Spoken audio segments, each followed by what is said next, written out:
Hello dear friends, তো ড্রামার শুরুতে আমরা আমাদের ড্রামার ফিমেল লিড জিয়াংকে দেখি যে মিস্টার ফুর বাড়িতে তাকে দেখার জন্য এসে পৌঁছেছে এবং মিস্টার সুর সম্পর্কে গুজবটা খুবই প্রচলিত ছিল যে তিনি একজন খুবই পাগল মানুষ, তিনি যে কোনো কিছুই করতে পারে। পরে মিস্টার ফু এসে সেখানে বসে এবং তখনও জিয়াং এবং তার পরিবারও তার কাছে এসে বসে যায়। মিস্টার ফু বলে, আমার জানা গেছে গ্র্যান্ডপা আপনি আমার জন্য আরেকটি মেয়ে নিয়ে এসেছেন।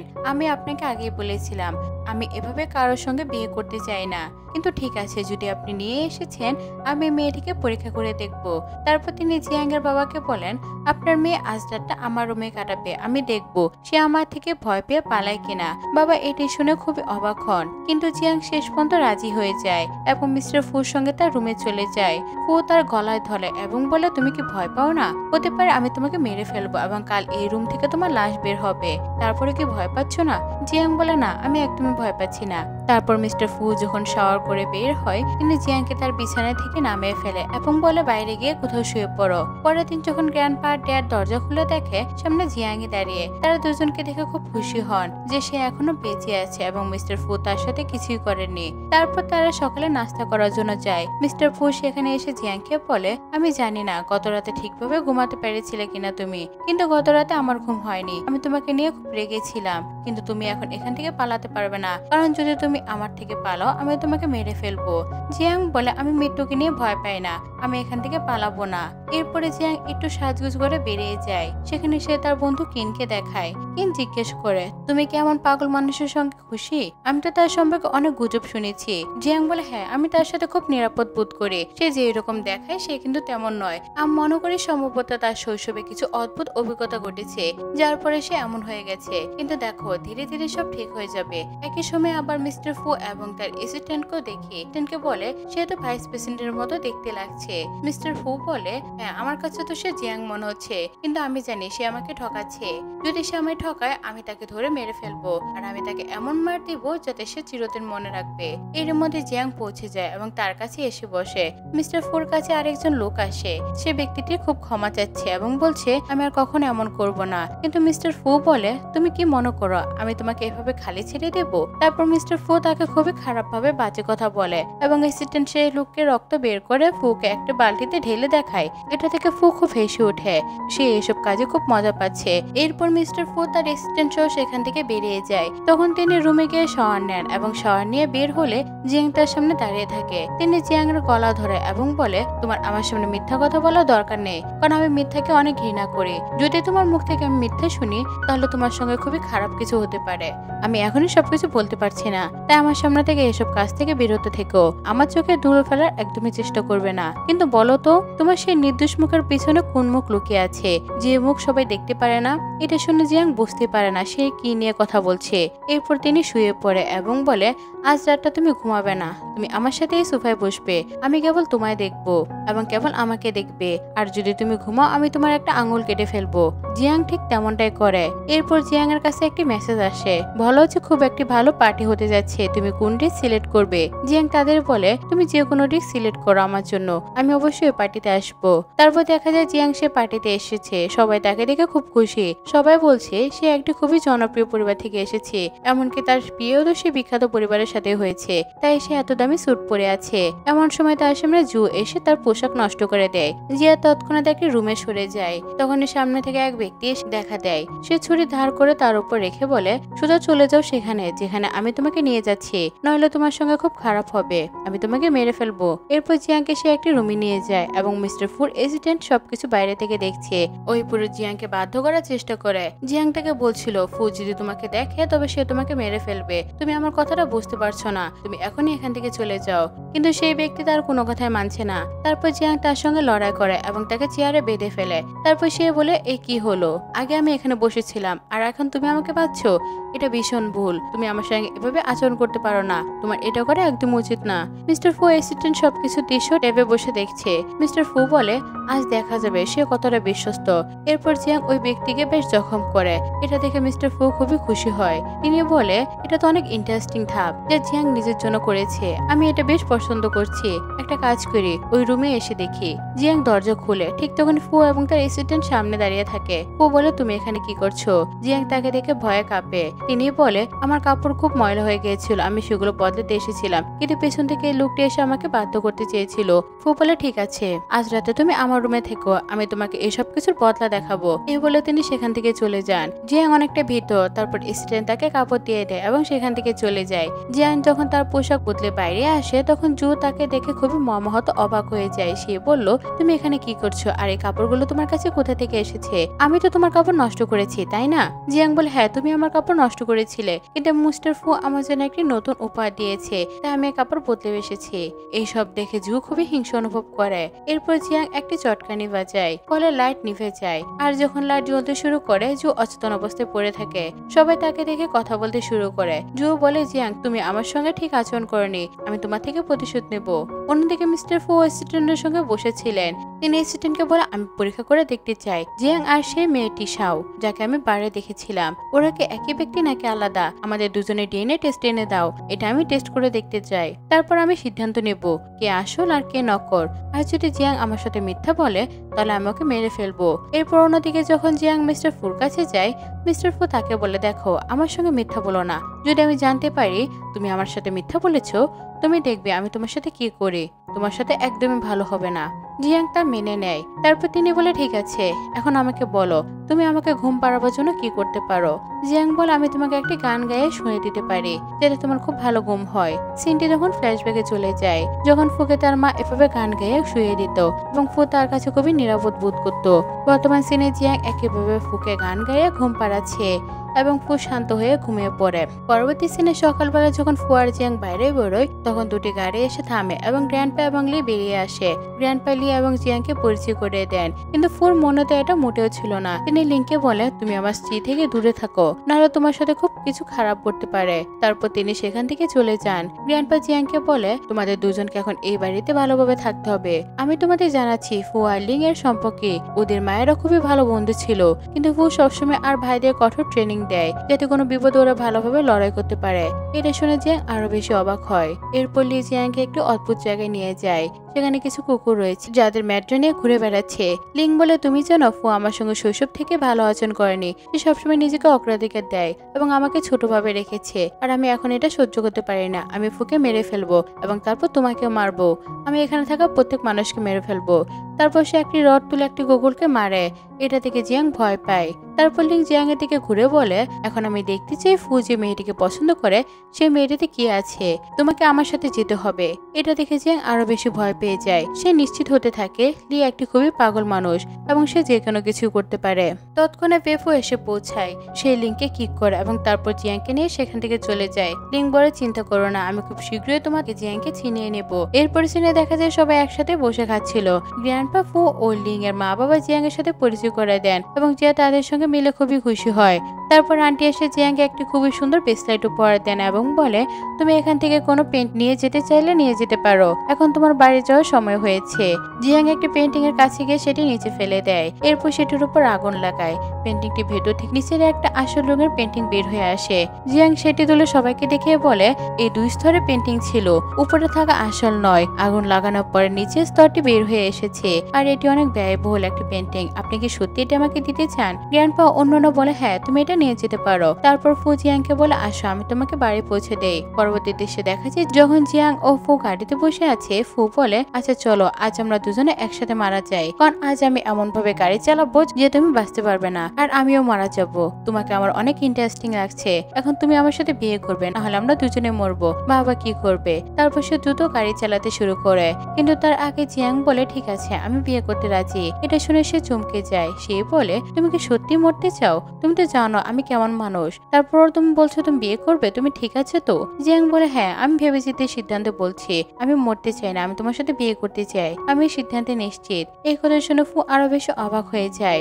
এটাই প্রথম মেয়ে যে তার সাথে এমন কথা বলছে। তারপর তারা দুজনে বাড়ি ফিরে। জিয়াং শাওয়ার নিতে যায় এবং ফু তখন বসে ধূমপান করে। ভাবছে কেন জিয়াং এমন বলল। তিনি আরো ভাবছে আমি তার সাথে এত ব্যবহার করছি খারাপ, তারপর সে আমাকে বিয়ে করবে। তার ভিতরে এক পরিচিত অনুভব আসে, এটি কেবল কনফিডেন্স নাকি অন্য কিছু, আমি এই বিষয়ে সন্ধান করে দেখব। তারপর তিনি তার অ্যাসিস্ট্যান্টকে কল করে বলে আমি তোমাকে বলেছিলাম শাওয়ার এবং জিয়ানের সম্পর্কে দেখে আসো, ওদের ব্যাপারে কি খোঁজ পেয়েছো? অ্যাসিস্ট্যান্ট বলে আমি পুরোপুরি নিশ্চিত নয়, কিন্তু আমার মনে হচ্ছে আপনি জিয়াংকে পছন্দ করতে শুরু করেছেন, তাই আপনি তাকে নিয়ে এত চিন্তিত। ফু তখন বলে তুমি কি আমাকে মারার চেষ্টা করছো? আমি তো কখনো বলিনি তাকে আমি পছন্দ করি। অ্যাসিস্ট্যান্ট বলে সরি, আরেকটা কথা বলি যেটা আমি মনে করছি, শাও এবং জিয়াং দুটি আলাদা মেয়ে, তারা এক নয়, কিন্তু আমি ফুল আপডেট পরে দেব। এই বলে সে কল কেটে দেয়। এর মধ্যে জিয়াং ফুর কাছে আসে। ফু তাকে বলে আমি তোমাকে আরেকটা লাস্ট চান্স দিচ্ছি, আমাকে মিথ্যা বলো না, আজ রাতটা তুমি আমার সঙ্গে বিছানায় থাকবে। তারা আবার বিছানায় যায়। ফু জিজ্ঞেস করে ঠিক আছে, আমাকে এখন লড়ে দাও যাতে আমি ঘুমিয়ে পড়ি। জিয়াং শুরু করে একই রকম গান গাইতে। এবার সিনটি ফ্ল্যাশব্যাকে চলে যায়। যখন ফুর মাকে ঠিক এভাবে গান শোনাতো, ফু তখন মায়ের কাছে খুবই রিল্যাক্স বোধ করতো। বর্তমান সিনে ফু আবারও ঘুমিয়ে পড়ে। অন্যদিকে বাইরে আমরা দেখি শৌকিনের সঙ্গে বসে আছে। সে কিছু গয়না দেখছে এবং বলে আমি আনলক শ্যানের জন্য খুব খারাপ মনে করছি, আমি জানতাম না ওকে কারো জেলে পাঠানো হয়েছে। কিন্তু তখন বলে তুমি তো জানো কে তাকে জেলে পাঠাতে পারে। শাহ বলে না, আমি সেটা জানি না, যখন আমি দেখতে গিয়েছিলাম তখন তিনি পুরো পরিবার সম্পর্কে কিছু বলেছিলেন, আমার মনে হয় তার সম্পর্ক ওই পরিবারের সঙ্গে আছে। আমি এই বিষয়ে পরে খোঁজ নেব, এখন আমি যে মিশনে আছি সেটা সম্পূর্ণ করেই যাব।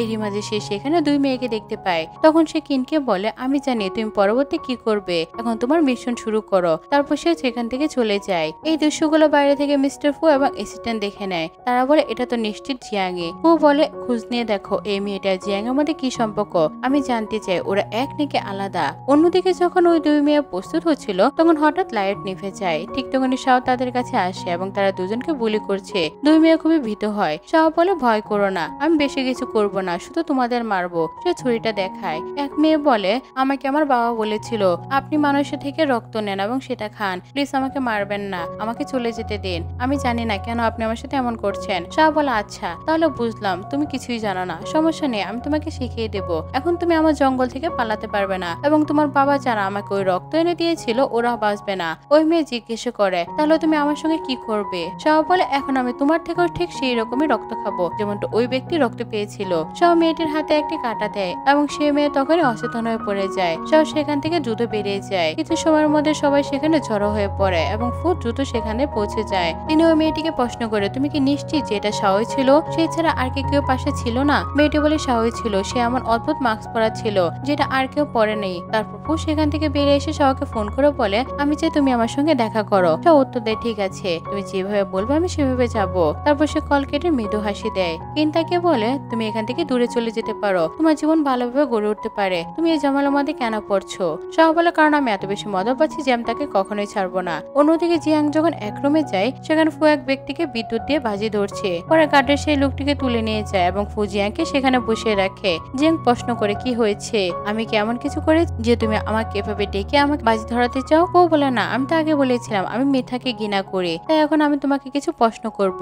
আমার কাছে একটা লাইট ডিরেক্টর আছে, তুমি যদি মিথ্যা বলো তাহলে তোমার বিদ্যুৎ লাগবে, কারণ আমি মিথ্যাকে সহ্য করতে পারি না। ও প্রথম প্রশ্ন করে আমাকে বলো তোমার আর শর্মাদের কি সম্পর্ক? জিয়াং বলে আমরা হচ্ছে টুইন সিস্টার। তখন আলো পুরোপুরি নিভে যায়। এটা থেকে ফু অবাক হয়ে যায়। জিয়াং আরো বলে আমাদের জন্মের পর আমরা কখন আমাদের মাকে দেখিনি, আমরা জানতাম না আমাদের পরিবারের লোকেরা কোথায় আছে। আমার বোনের সঙ্গে মানুষেরা যে নির্মম আচরণ করেছে তার জন্য সে সবাইকে ক্ষতিপূরণ নিচ্ছে। সে আমাকে এমন সবকিছু করিয়েছিল কিন্তু আমি কাউকে এতটা কষ্ট দিতে পারি না বলে তাই সে আমার থেকে দূরে সরে গিয়েছিল এবং আমি জানি না সে কোথায় আছে। এটা শুনে ফু খুব বেশি খুশি হয়ে ওঠে। তিনি বলে তোমার থেকে আমি তোমার বোনকে আরো বেশি ইন্টারেস্টিং মনে করি, তুমি কি আমার তার সাথে পরিচয় করে দিতে পারো? কিন্তু তার আগে তুমি আমাকে বলো তুমি কি আমাকে ভালোবাসো? তখন জিয়াং বলে না এমন কিছু নয়। তখনই লাইট ব্লিঙ্ক করে। অ্যাসিস্ট্যান্ট বলে এটার মানে ম্যাডাম আপনি তাকে ভালোবাসেন। এটা শুনে ফু অনেক বেশি অবাক হয়ে যায়। তখন জিয়াং মনে মনে বলছে লাইট ডিরেক্টর আমার একদমই পছন্দ নয়, কারণ এটি আমাদের শ্বাস প্রশ্বাস থেকে ধরে ফেলতে পারে, আমি সত্যি বলছি কিনা মিথ্যা। তারপর সে ফুকে বলে আমার চিন্তা করবেন না, আমি ওই মেয়েটিকে তোমার কাছে পৌঁছে দেব, তুমি তোমার পুরো বদলা করতে পারো, আমার ভিতরে যা আছে তা নিয়ে তোমার কোনো টেনশন নেই। এবং এটি শুনে ফু অনেক বেশি খুশি হয়। এরপর তিনি একটি পেন্ডেন্ট দেন এবং এবং তাকে রুমে নিয়ে যান। তারা একসাথে নাইট স্পেন্ড করে। কিছুক্ষণ পর মিস্টার ফু আবার তার অ্যাসিস্ট্যান্টের সঙ্গে মিট করে। তিনি অ্যাসিস্ট্যান্টকে বলে, আমি এখন নিশ্চিত হয়েছি শাহ এবং জিয়া আলাদা দুটি মানুষ, কিন্তু শাহকে আমার বেশি ইন্টারেস্টিং লাগছে। আমি জানি সে জেল থেকে বেরিয়ে এসেছে। তার চালাকি এবং তার মানুষকে ফাঁদে ফেলা চাষ আমার খুব আকর্ষণ করে। আমি অবশ্যই শাহকে দেখতে চাই এবং জানতে চাই সে আসলে কেমন মানুষ। অন্যদিকে আমরা শাহকে দেখি যে প্রস্তুত হচ্ছে এবং দেখতে পাই একই রকমের জিয়াং এর মতো। তখন ক্যান তাকে বলে, তুমি এসব কতদিন করবে? একদিনে একদিন তো তোমাকে এটা বন্ধ করতে হবে। শাহ বলে, যতক্ষণ আমি পারি ততদিনই করব। আমি তো জেলে অনেকদিন কাটিয়েছি, এখন আবার সুযোগ পেয়েছি, কেন করব না? এখন ওর একটা নতুন মিশন আছে। সেই মেয়েটাকে এবার শেষ করতে চায় যে রক্ত পেয়েছিল। বাইরে তো সে তাকে মারতে পারেনি। তারপর শাহ যায় এবং কিছু কথা শুনে ওখানে একটি শেষকৃত্য চলছে এবং ওই মেয়ের খরস্তরের কাছে অনুনয় জোর করছে। সে বলছে, আমার বাবা আমাকে বলেছিল ওই রক্তটা খেতে, নাহলে আমি এটা করতাম না। প্লিজ আমাকে এখান থেকে ছেড়ে দাও। আমি কতবার নিলন করেছি, আমি এখন ক্লান্ত। তারা বলে, ঠিক আছে, তবে পালিয়ে যাও। তখন ওই মেয়ে দ্রুত পালিয়ে যায়। তারপর কেউ বলে, এটা তো হলে গেছে, কোথায় শাহ আছে? শাহকে খুঁজে বের করতে হবে, তাহলে বোঝা যাবে আসল ঘটনা কি ঘটেছে। আমাদের এই কাজটা দ্রুত শেষ করতে হবে। শাহ সবকিছু লুকিয়ে শুনছে সেইভাবে, তাহলে তারা ওই মেয়েটিকে মেরে ফেলবে না? মানে আমাকে এসব কিছু নিজেদেরই করতে হবে। এরপর শাহ ওই মেয়েটির রুমে ঢুকতে চায় এবং ঠিকই ছুরি দিয়ে আঘাত করার আগে জমিনে একটি পুরুষ এসে বলে, আমি তোমাকে দেখেছি, এখন তুমি এ কাজ করতে পারবে না। তুমি আমার কথা শোনো, তুমি আমার সঙ্গে কথা বলতে পারো, আমি তোমাকে সাহায্য করব, তোমার অনেক কাজ সহজ হয়ে যাবে। এমন সময় তার কাছে তার স্ত্রীর কল আসে এবং বলে, বাসায় আসার আগে চা বানানো কিছু জিনিস নিয়ে এসো, আমি তোমাকে মেসেজ করে দিয়েছি। এটা শুনে সে হেসে ফেলে। তারপর পুরুষটি বলে, সরি, আমি তোমার সঙ্গে কথা বলতে চেয়েছিলাম। সে বলে, ঠিক আছে, কেবল তোমার একটা সন্তানের জন্য আমি কোনো কৌশল খেলবো না। তারপর নম্বর চেঞ্জ করে এবং পুরুষটি চলে যায়। ঠিক তখনই শাহর কাছে একটি কল আসে। ওকে জানানো হয় যে ফু খুব খারাপভাবে আহত হয়েছে, তাই ওকে তৎক্ষণাৎ বাড়ি ফিরতে হবে। শাহ দ্রুত বাইরের দিকে দৌড়ায়। ওদিকে অ্যাসিস্ট্যান্ট ফুকে বলে, স্যার, আপনি এখন পর্যন্ত জিয়াং এর জন্য অনেক কিছু করেছেন, কিন্তু আপনি তাকে এসব কথা বলেননি কেন? তখন মিস্টার ফু বলে, আগে আমি নিশ্চিত হতে চাই যে জিয়াং আমার সঙ্গে মিথ্যা বলছে কিনা। এখন আমি ওর উপর ভরসা করতে পারছি না। এখনো অনেক সময় আছে তাকে জানিয়ে দেওয়ার। ওদিকে জিয়াং যখন বাইরে যাচ্ছিল তখন লিয়ান এবং তার বন্ধুরা তাকে আটকে দেয়। লিয়ান বলে, মিস্টার ইন-ল, আজ আমি তোমাকে এমন ভাবে যেতে দেব না। সে তাকে আক্রমণ করতে এগিয়ে আসে, কিন্তু জিয়াং সঙ্গে সঙ্গে তাকে মারতে শুরু করে। সে লিয়ান এবং তার বন্ধুদের খুব খারাপ ভাবে পেটায়। লিয়ান বলে, আমি তোমাকে ছাড়বো না জিয়াং, তুমি আফসোস করবে যে তুমি ফুল ফ্যামিলির সঙ্গে ঝামেলা করেছো। জিয়াং ঠান্ডা করে বলে, তোমার এই হাস্যকর হুমকি নিজের কাছে রাখো। আমি এসবে ভয় পাই না, আমি তোমার পরোয়া করি না তুমি কি করবে। আমি তোমার ভাবি এবং তোমার উচিত আমাকে সম্মান করা। এরপর জিয়াং ভেতরে চলে যায়। ভিতরে গিয়ে সে ফুকে দেখে। জিয়াং বলে, তোমার আঘাত নিশ্চয়ই ব্যথা করছে, তাই না? চিন্তা করো না, আমি এখনই এটা ঠিক করে দিচ্ছি। ফু তাকে নিজের কাছে টেনে নেয় এবং বলে, না, চিকিৎসা করার দরকার নেই। এসো, আজ আমি তোমাকে একটা গল্প শোনাই। তুমি জানো, তোমার বোন শাহ আর আমি জেলে পরিচিত হয়েছিলাম, আর সেই প্রথম মেয়ে ছিল যে আমার গায়ে হাত দিয়েছিল। আমি সাধারণত কারো স্পর্শ সহ্য করতে পারি না, তাই এখন মনে হচ্ছে তার জায়গায় তোমারই উচিত সেই ঋণের শোধ করা। আমার তোমার বোনের সাথে কোনো সমস্যা নেই, কিন্তু তার দক্ষতা আমার খুব টানে, সে ঠিক আমার মতো। এরপর ফু জিয়াংকে নিজের রুমে নিয়ে যায় এবং দুজনে আবার একসাথে নাইট স্পেন্ড করে। পরদিন সকালে ফুর ফোনে অ্যাসিস্ট্যান্টের কল আসে। অ্যাসিস্ট্যান্ট বলে, স্যার, আপনি যেমন বলেছিলেন আমি ঠিক তেমনটাই করেছি। লু পরিবার এখন দেউলিয়া হয়ে গেছে, তাদের সমস্ত টাকা আমি কেটে নিয়েছি, তারা এখন পুরোপুরি নিঃস্ব।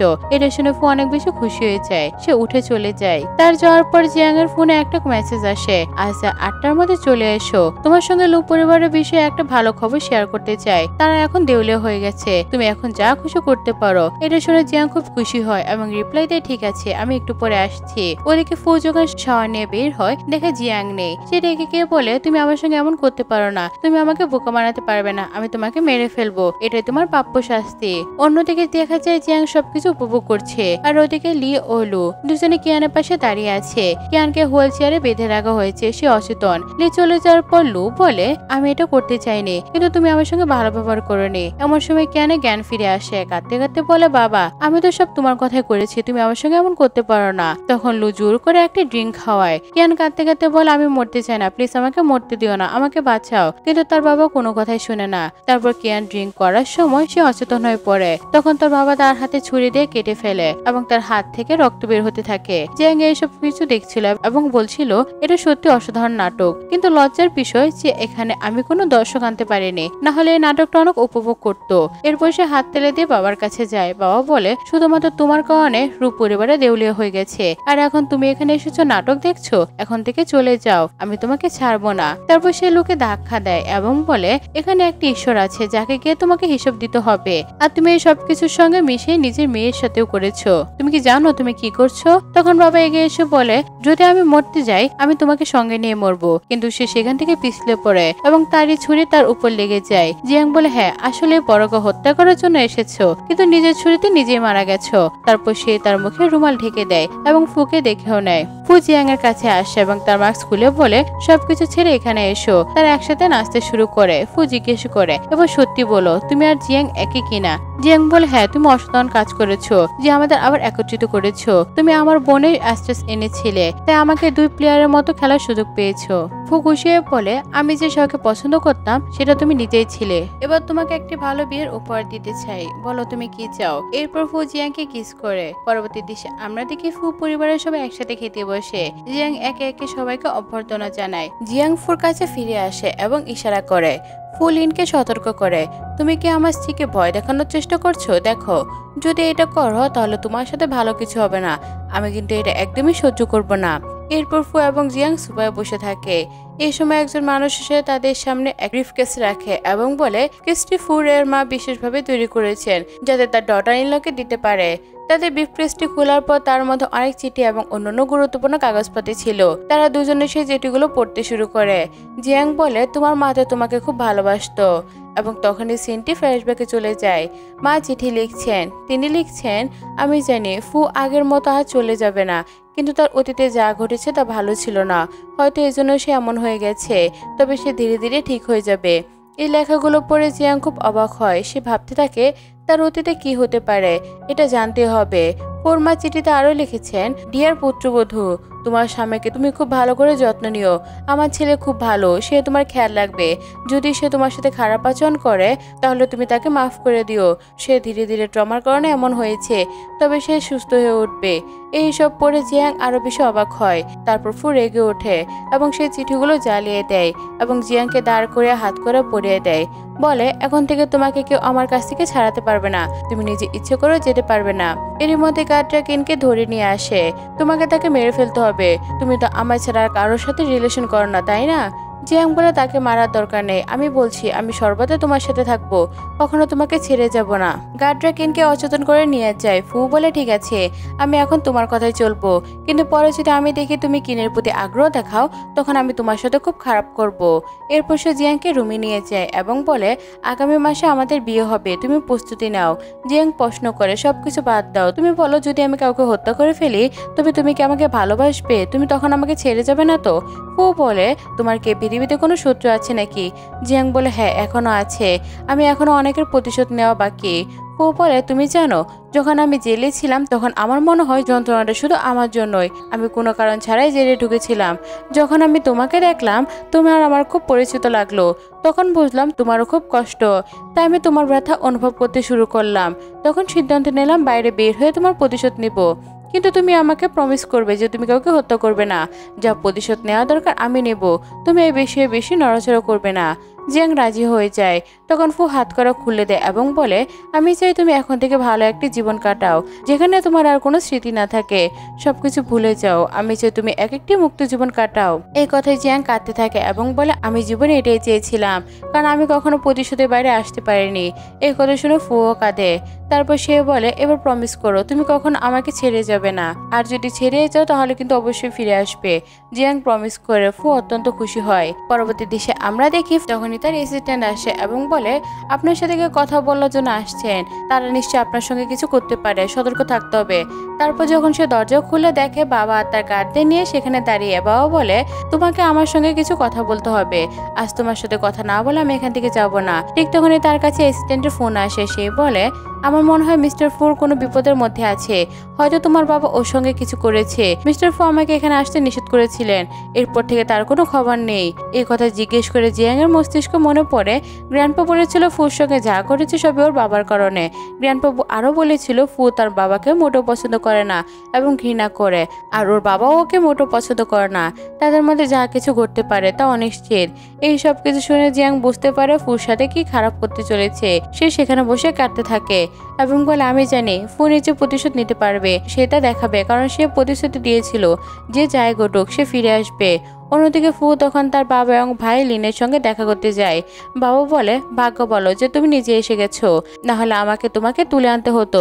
আমি এই সব কিছু পরিস্থিতি পছন্দ করি না। লিন বলে এখন তুমি বাবার সামনে নির্লন করে অনুগত হতে পারো। ফু লিনকে ধরে শক্তভাবে ঠেলে দেয়। লিন পড়ে যায়।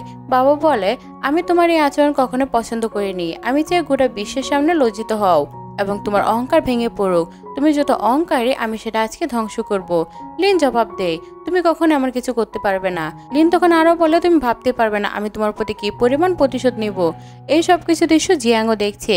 সে অ্যাসিস্ট্যান্টকে জিজ্ঞেস করে এর মানে কি? আমি কিছুই বুঝলাম না, এখানে আসলে কি ঘটছে। অ্যাসিস্ট্যান্ট বলে তিনি তার বাবাকে খুব ঘৃণা করে, সে বাবার কথা মানে না এবং তার বাবাও তাকে যতক্ষণ না আদেশ মানবে ততক্ষণ মারতে চায়। জিয়াং বলে কোন লজিক এটা? কাউকে মারলে সে কি অনুগত হবে? আমার মনে হয় পুরো পরিবারই পাগল। এরপর বাবা আরো তিনি একটি বাটন চেপে দেন এবং অনেকগুলো রেকর্ডেড কণ্ঠস্বর শোনা যায়। পুরো শৈশব থেকে স্মৃতি সেখানে সে তার মাকে ডাকে। ফু বলতে শোনা যায় মা তোমার হাতে বানানো খাবার বেশ মজাদার। কোথাও সে মাকে নিয়ে কাঁদে। মা তুমি এমন ভাবে মারা যাবে না, তুমি আমাকে একা রেখে কিভাবে যেতে পারো? এই সব কিছু শুনে ফুর খুবই কষ্ট হয়। এমন সময় জিয়াং এবং অ্যাসিস্ট্যান্ট এসে পৌঁছে যায় এবং ফুকে সঙ্গে করে নিয়ে চলে যায়। জিয়াং বলে আপনি কি বাবা? আমি বিশ্বাস করতে পারছি না আপনি আপনার ছেলের সঙ্গে এমন কাজ কিভাবে করতে পারেন। বাবা বলে আমি ওর সঙ্গে এসব করতে থাকবো। আর দেখো এখন থেকে আমি আমার ছেলেকে আমার শত্রুদের হাতে ছেড়ে দেবো। দেখবো তুমি তাকে কিভাবে বাঁচাও। এটা তোমার ক্ষমতার উপর নির্ভর করবে, আমি দেখবো। এই কথা শুনে জিয়াং খুব রেগে যায় এবং সেখান থেকে বের হয়ে আসে। বাইরে এসে সে অ্যাসিস্ট্যান্টকে বলে এখান থেকে তুমি এখনই চলে যাও। অ্যাসিস্ট্যান্ট বলে এই কথার মানে কি? আমি তো আমার মাস্টার অ্যাসিস্ট্যান্ট, আমি তাকে একা ছেড়ে কিভাবে যেতে পারি? জিয়াং অ্যাসিস্ট্যান্টের দিকে বন্দুক দেখিয়ে বলে আমাকে ক্ষমা করো, কিন্তু এখন মিস্টার ফুর এমন অবস্থা নেই যে আমি তোমার উপর ভরসা করব। তোমার লয়ালিটি যাচাই করতে পারি না, আর আমার মনে হয় তুমি মোটেও লয়ার নয়।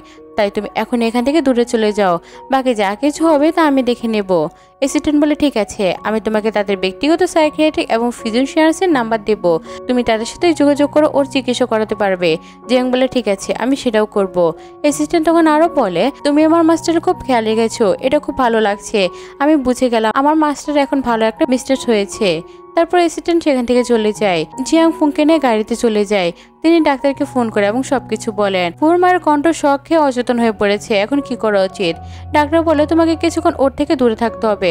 যখন ও সুস্থ হবে তখন হয়তো স্মৃতি হারিয়ে ফেলবে বা তোমার সম্পর্কে কেমন ছিল সবকিছু ভুলে যেতে পারে, এমনকি তোমার উপর আক্রমণ করতে পারে। তাই সাবধানতা অবলম্বন করো, নিজেকে রক্ষা করো। জিয়াং বলে ঠিক আছে, আমি বুঝেছি। তিনি তখন ক্যানকে ফোন করে বলেন একটা রুম সাজিয়ে রেখো, আমি ফরেন থেকে আসছি। তারপর তিনি ফুকে নিয়ে একটি বাড়িতে ঢুকে এবং ওর যত্ন নিতে থাকে। ফু খুব ভীত লাগে। জিয়াং তাকে জিজ্ঞেস করে এই সব লক্ষণ কোন রোগের হতে পারে? এটা কোনো ডোমেস্টিক ভায়োলেশনের কারণে কি নাকি অন্য কিছু? আমি বুঝতে পারছি না। তৎক্ষণাৎ ফু ঠিক হয়ে ফিরে এসে জিয়াং এর গলা ধরে বলে তুমি আমাকে মারার চেষ্টা করেছো, আমি তোমাকে ছাড়বো না, তোমাকে মেরে ফেলবো। জিয়াং ভয়ে আক্রান্ত হলো। তৎক্ষণাৎ ফু আবার অচেতন হয়ে যায়। জিয়াং তাকে বেঁধে রাখে। যখন ফু চোখ খুলে সে জিয়াংকে তাড়িয়ে বলে তুমি কে? তুমি কেন আমাকে এভাবে বেঁধে রেখেছো? জিয়াং চমকে জিজ্ঞেস করে তুমি জানো তোমার বয়স কত? ফু বলে হ্যাঁ আমি জানি, আমার বয়স 7 বছর। এটা শুনে জিয়াং বুঝতে পারে তার ট্রমার গুরুত্বের দিকে এগোচ্ছে, মানে সে ট্রমার দিকে সেরে উঠছে। তখন তিনি ফুর বাত খুলে দেন। ফু বলে তোমার বাবা বলেছিল তুমি আমাকে এখানে বেঁধে রাখো। জিয়াং বলে না, তোমার বাবা আমাকে কিছুই বলেনি, আমি তোমার বোন, আমি তোমার ভালো খেয়াল রাখবো। এরপর জিয়াং ফুর জন্য খাবার রান্না করতে শুরু করে। কিন বলে এটা তো তোমার হাজবেন্ড তাই না, তুমি তাকে ব্রাদার কেন বললে? এটা দেখে আমি হেসে ফেলেছিলাম, মনে হচ্ছে আমি একটা শিশুকে সামনে দেখছি। জিয়াং বলে এখান থেকে যাও, আর এসব কথা মুখেও আনবে না। এরপর সে ফুকে খাবার সার্ভ করে। ফু খাবার খেতে শুরু করলো। হঠাৎ চপস্টিক পড়ে যায়, সে ভয় পেয়ে যায়। জিয়াং বলে কিছু না, সব ঠিক হয়ে যাবে। আসলে ফু এখন বাচ্চাদের মতো হয়ে গেছে এবং সে তার 7 বছরের ট্রমায় চলে গেছে। ফু বলে আমি জানি তুমি আমাকে এখনো আরো মারবে, কারণ আমি তোমার কাজ বাড়িয়ে দিয়েছি, এবার তোমাকে আরো পরিশ্রম করতে হবে। জিয়াং বলে না, একদমই না। তারপর জিয়াং ফুকে ভালোভাবে দেখাশোনা করতে থাকে। কিছুক্ষণ পর যখন সে রুমে যায় তখন দেখতে পায় ফু একটা টেডি ডলকে ছুঁড়ে মারছে। সে বলছে তুমি আমার সঙ্গে এভাবে আচরণ করতে পারো না, তুমি আমার মাকে আমার থেকে কেড়ে নিয়েছো। জিয়াং তার কাছে গিয়ে বলে তুমি এখন কত বছরের? ফু ফু বলে আমি এখন 12 বছর বয়সী এবং বলছে যে তার মা তাকে ছেড়ে গেছে। আর সে বলে তুমি কে? আমি জানি তুমি আমাকে ছেড়ে চলে যাবে। জিয়াং বলে এটা দেখো, তোমার মায়ের আন্টি, তোমার মায়ের আত্মা তোমার সঙ্গে আছে, তিনি তোমাকে অনেক ভালোবাসে আর আমি তোমাকে এখানে ছেড়ে কোথাও যাচ্ছি না। ফু দ্রুত সে আংটিটা নিয়ে নেয় এবং জিয়ান থেকে শান্ত করবার চেষ্টা করে। সে বলে সবকিছু ঠিক আছে, তুমি জানো তোমার মা তোমাকে কখনো ছেড়ে যাবে না, তিনি তোমাকে খুব ভালোবাসে এবং সবসময় তোমার পাশে থাকবে। তোমার মা আমাকে বলেছিল যে আমার ছেলে খুব ভালো, সে কখনো কাউকে খারাপ করতে চাইবে না, আর আমি তোমার জন্য এসেছি এসব বলার জন্য। এই কথা শুনে ফু আবেগে গলে যায় এবং জিয়াংকে হাক করে। জিয়াং তাকে সান্ত্বনা দেয়। তখন ফু বলে আমার মায়ের কথা বলা ছিল আমাকে আংটি আমার ভবিষ্যতের স্ত্রী এনে দেবে, তুমি কি আমার ভবিষ্যতের স্ত্রী? জিয়াং বলে হ্যাঁ, আমি তোমার ভবিষ্যতের স্ত্রী। ফু সে আংটি পরিয়ে দেয়, তারপর জিজ্ঞেস করে তাহলে তোমার নাম কি? জিয়াং বলে তুমি আমাকে শাও বলে ডাকতে পারো। ফু এটা মেনে নেয় এবং তার মনে বিভিন্ন স্মৃতি ঘুরতে থাকে। ফুর ছোটবেলায় যেগুলো স্মৃতি তার মাথায় তখন তীব্র ব্যথা হয় এবং সে অচেতন হয়ে পড়ে। জিয়াং তার অনেক যত্ন নেয় এবং পরে জিয়াং ফুর কাছে গিয়ে বলে আমি সত্যি তোমার সাথে বিয়ে করতে চাই। আমি জানি তুমি এখন কেমন মানুষ এবং আমার খুব ইচ্ছে আমি তোমার পাশে থাকবো। যদি তুমি ঠিক হয়ে যাও আমি তোমার সাথে বিয়ে করব। কিছুক্ষণ পর ফু যখন জ্ঞান ফিরে সে জিয়াংকে তাড়িয়ে দেয় এবং তার গলা ধরে বলে তোমার সাহস কিভাবে হলো আমার কাছে আসার? বেরিয়ে যাও, আমি তোমাকে দেখতে চাই না, আমি আমার মাকে হারিয়ে ফেলেছি। জিয়াং জিজ্ঞেস করে তুমি এখন কত বছরের? সে বলে আমি এখন 18 বছরের। আমি সবকিছু মেনে নিয়েছি, আমার মা কখনো এমন মেয়েকে আমার বাড়িতে রাখবেন না, তুমি একটা নোংরা নারী, এখনই বেরিয়ে যাও। জিয়াং চলে গেলে সে নিজের হাত কেটে ফেলার চেষ্টা করতে থাকে। জিয়াং দ্রুত এসে বলছে এটা করো না। তারপর সে তার সমস্ত হতাশা জিয়াং এর উপর ঝাড়িয়ে দেয় এবং কিছুক্ষণ পরে জিয়াং একটি রুমে যায়। সে কাপড়ের উপর ক্লোরোফর্ম ছিটিয়ে রাখে। কিছুক্ষণ পর যখন ফু ফিরে আসে সে দেখে অবাক হয়। সে আবার জিয়াং এর গলা ধরছে, এখান থেকে চলে যাও এবং আমার চোখের সামনে কখনো আসবে না। তখন জিয়াং বেশ চালাকভাবে সে কাপড়টি ফুর মুখের উপর রাখে। তখন ফু অচেতন হয়ে যায়। তারপর জিয়াং তাকে সোফার উপর বসে তার হাত বেঁধে দেয় এবং বলে দয়া করে আমাকে ক্ষমা করো, আমি তোমার সঙ্গে এসব করতে চাইনি। আমি জানি তুমি এখন 18 বছরের, তাই তুমি এখন আমার সাথে যা কিছু করতে পারতে এবং কি আমাকে মেরে ফেলতেও পারতে। এই জন্য আমি তোমাকে বেঁধে রেখেছি, নইলে তুমি আমাকে মেরে ফেলতে। আমি চাই তুমি দ্রুত ভালো হয়ে উঠবে। কিছুক্ষণ পর ফু আবার সজাগ হয়ে ওঠে এবং জিয়াং এর গলা ধরে বলে তুমি এখানে কি করছো? জিয়াং বলে মনে করো তুমি আমার সঙ্গে অনেক সময় কাটিয়েছো এবং আমি তোমার স্ত্রী, যদি তোমার কিছু মনে পড়ে তুমি একটু মনে করার চেষ্টা করো। তখন ফুর কিছু স্মৃতি মনে করতে শুরু করে, তার মাথায় তীব্র ব্যথা ধরে। জিয়াং বলে শান্ত হয়ে ধীরে ধীরে সব স্মৃতি ফিরে আসবে, তুমি সবকিছু স্মরণ করবে এবং বুঝবে আমি আসলে কে। আমাকে তোমার শত্রু ভেবো না, আমি তোমার শত্রু নয়। এরপর ধীরে ধীরে ফু সমস্ত অতীতের স্মৃতি ফিরে আসতে থাকে, কি ঘটেছিল, জিয়াং কিভাবে তাকে সাহায্য করেছিল ইত্যাদি। তখন সে জিয়াংকে স্ত্রী বলে ডাকে। জিয়াং বলে আমি তোমাকে অনেক মিস করেছি, ধন্যবাদ, তোমার হিলিং প্রক্রিয়া শেষ হয়েছে, আমি খুবই আনন্দিত যে তুমি ফিরে এসেছো। আমি তোমাকে অনেক ভিন্ন ধাপে দেখেছি, তুমি একেবারে অদ্ভুত ছোটবেলায় ছিলে, এখন তুমি ঠিক হয়ে গেছো, এখন আমি খুব খুশি। এরপর জিয়াং ফুর গলায় হাত দিয়ে বলে তুমি জানো আমার গলা ধরেছো, তুমি এত শক্ত করে ধরেছো যে আমি খুব ব্যথা পেয়েছি, আর একটু হলে তো আমি বাঁচতামই না। জিয়ান তখন কাঁদতে থাকে। ফু তাকে হাক করে এবং সান্ত্বনা দেওয়ার চেষ্টা করে। এরপর ফু বলে ঠিক আছে, এবার থেকে আমি প্রতিজ্ঞা করছি আমি তোমাকে আর কখনো কষ্ট দেব না এবং রাগের মাথায় তোমার সাথে কথা বলবো না, কারণ তুমি আমার অনেক কষ্ট সহ্য করেছো, দয়া করো এবং আমাকে বিশ্বাস করো। জিয়াং বলে ঠিক আছে, আমি তোমাকে বিশ্বাস করছি, আমি জানি তুমি খুব ভালো মানুষ এবং আমি তোমার উপর ভরসা করি। তারপর সে ফুর বাত খুলে দেয়। ফু বলে তুমি খুবই ভালো। এরপর ফু জিয়াং এর নিয়ে একটি রুমে যায় এবং বলে তুমি যখন আমার সঙ্গে প্রথম দেখা করেছিলে তোমাকে আমার ভালো লাগেনি, আমি ভেবেছিলাম তুমি আমার সঙ্গে বেশি দিন থাকতে পারবে না, কিন্তু তুমি দুর্দান্ত পারফরমেন্স করেছো, তুমি আমাকে আবার হিল করেছো, তুমি আমার রাগকে বহন করেছো। এখন মনে হচ্ছে যখন আমি তোমার সঙ্গে দেখা করেছি সেই দিনটা আমার জন্য আশীর্বাদ হয়েছিল। এখন তারা একটি নতুন জীবন কাটাবে এবং সেই জীবনে তাদের কোনো শত্রু থাকবে না এবং এই সিনে আমাদের ড্রামাটি হ্যাপি এন্ডিং হয়। তো বন্ধুরা কেমন লাগলো আজকে আমাদের এক্সপ্রেশনটা এবং তোমাদের কার কার মাফিয়া বস ভালো লাগে কমেন্টে অবশ্যই জানাবে। আমার কিন্তু মাফিয়া বস অনেক ভালো লাগে। আর যারা যারা আমার চ্যানেলে নতুন আছো তোমরা কিন্তু আমার চ্যানেলটা সাবস্ক্রাইব করতে একদম ভুলবে না। আর তোমরা চাইলে তো মিষ্টি লাইক কমেন্ট শেয়ার করতেই পারো। আজকের মতো এখানে বিদায় নিচ্ছি, পরবর্তী ভিডিও আসার মতো অপেক্ষা করো। Thanks for watching.